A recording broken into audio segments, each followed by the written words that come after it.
Okay, well, let's talk about the scripting of what the massage therapist needs to say at the screening.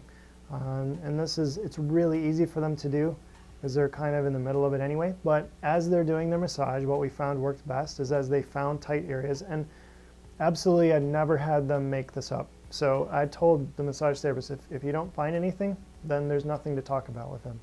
But you'll find things almost every time. And they said, yeah, I know, I always do. And I said, okay, yep, I know that too, because I'm a chiropractor and we find things just about in every patient as well. So I said, when you find something, then you just tell them, have you ever had this looked at before? And more often than not, they will say no. They'll say, no, I haven't had this checked, and it's been bothering me, or it's sore when you're pushing on it. And they'd say, well, I work with some great chiropractors, and one of the things that they let me do, and as they're still doing the massage, one of the things that they let me do as I'm out here doing these massages is if I find someone that has a problem that I think chiropractic could help them with, I can recommend that they come in, and it costs $10 or whatever offer you want to give. We did $10 a lot, and they would just kind of keep going through their process, and there was no pressure at that point. And if the person asked some question, obviously they'd go back and they'd talk about it a little bit. And the great thing about it is it's a third-party person recommending you. It's not the chiropractor standing there, hey, come into my office, I can help you. It's a person who's not really totally connected with the office recommending someone to you, and that's really powerful with the person. So as they got to the end, they'd say, so is that something that you'd like to do today to schedule for that event? And almost without question, what the person would do is say, I'm not sure, I want to think about it. So again, same as at a screening, same thing, same process here. You can't try to convince them to do it at that point. They won't do it. So you have to kind of let them go and give them a different option. So what the massage therapist would do, this is the first day she went out, one of our best ones we ever had. She went out to do this. She came back and she said, oh, I had a great day. It was really good. Everyone liked me. And I said, did you schedule anybody? And she said, no, but I know some people are going to call in. And I said, they're not going to call. I guarantee it. And she said, no, they will. I know they will. They never did, of course. And if you've ever done a screening or someone told you that, you know that. If they don't schedule that day, they're not going to come in. Even if they think they're going to, they won't. So I said, okay, well, let's fix this. So we went and got our story ads, kind of our ads that had testimonials on them that we mailed out all the time. And if you've watched all the videos, you've heard me talk about these many times, because every time we get into this situation, we use them. So we would grab one of those sheets and say, okay, the massage therapist would grab it right away and say, okay, well, that's totally fine. If you're not sure what you want to do, you can take this sheet with you. It tells about the chiropractors I work with. It's a really great story. You should read through it. And on here, it says it's $47.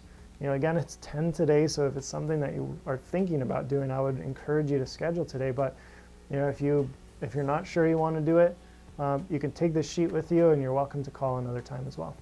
And very often when those two options were given to them, they would schedule if they were thinking about it. So I think everybody needs a nudge. I don't think you're tricking them or fooling them. It's just you're giving them a reason to make a choice. And it's going to save them some money if they do so. So guess what happened the next time she went out and did that? She scheduled a whole bunch of people, and she was really excited. So it's very simple to do that. And again, remember, like these bedrock principles, same with screenings as well. When they're out there scheduling these people, they need to come into the office as soon as possible, the next day or that day if they can. So if they're coming in a week from now or 2 weeks from now, probably not going to ever see that person. It's not going to work out. And it can be kind of difficult to collect money at the event. So, a lot of times in this scenario, when we're at a business and they've let us come in that day, we're not having employees writing checks out to us. I think it can be really bad. So we would usually say it's $10 when you come into the office, which I know can cut down your results a little bit, but we wanted to make sure we didn't burn a bridge with the business so we could come back again. So hopefully this one helped you. It's a really easy program to implement, and work at it. Hire a good massage therapist. One last thing I guess I would say about it is people would ask us, well, what kind of massage therapist should I get? We had males and females. If you have the right kind of male that's funny and like energetic, I think can work really well. But I think most of the time females are going to be the best.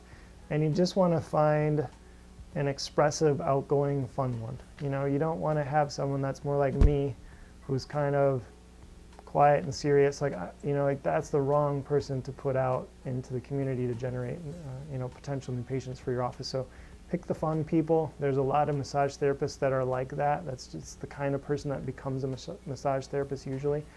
And I think, you know, as far as age, it doesn't matter that much as long as they have the right personality. But, you know, make sure you're working with somebody. To some degrees, I think the younger ones maybe are a little better because they're really open to whatever. Some of the older massage therapists that have been practicing for a while are kind of stringent about what they will do and what they won't do and when they'll work. And it gets so hard to work with them, you just can't do it. So sometimes it's better to be, you know, working with the fresh people that are just starting out. So hopefully that helped. This is an awesome program that can really honestly produce all the new patients you need if you do it correctly and follow the steps, and I know it can work for you.